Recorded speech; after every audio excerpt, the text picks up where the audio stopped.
growing up, Dad was in the military. Even at my birth, he had already gotten his orders to go to Korea. So Mom was 6 weeks, and Dad was gone. I was 6 weeks old when he left, so there was very little time for attachment. And throughout our growing up years, he was gone. Whether he was, flying back and forth doing TDY, whatever, he was gone a lot.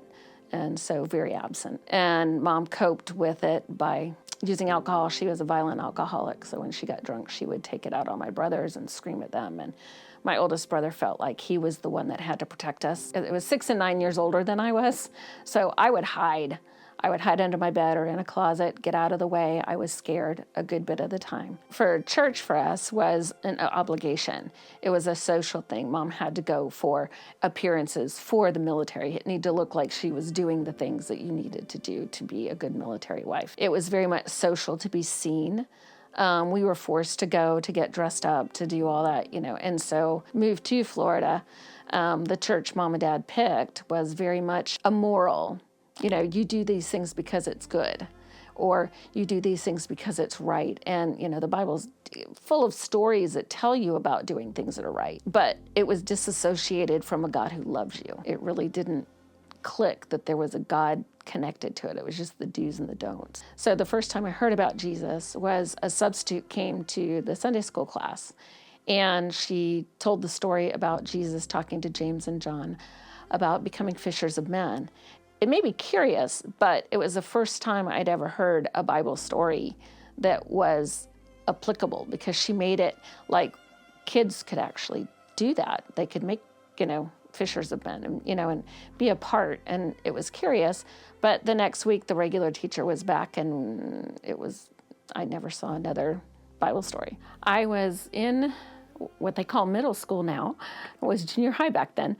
I had made a date with a guy that I was going out with, which I should not have been going with, but my parents were not paying attention. There was an event called Faith Alive that was for the whole church, and because appearances are very important to my mother, and by extension my dad, they forced me to go. And so I had a very bad attitude. I was very self-righteous. I was angry. I was pouty.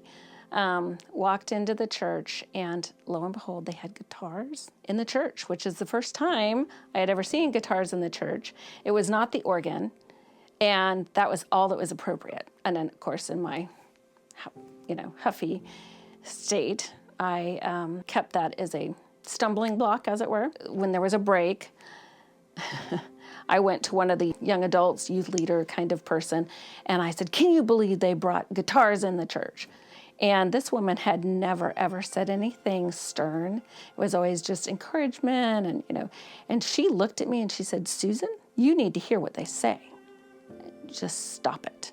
And I felt like this big. And I knew she cared about me, so it was one of those things where it's like, okay, I need to pay attention.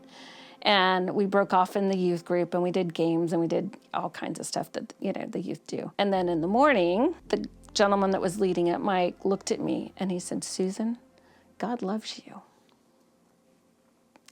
And I do too. And it was the first time I can remember being told I was loved. It was so powerful. His eyes just exuded Jesus. It was just, I don't know, it pierced my heart.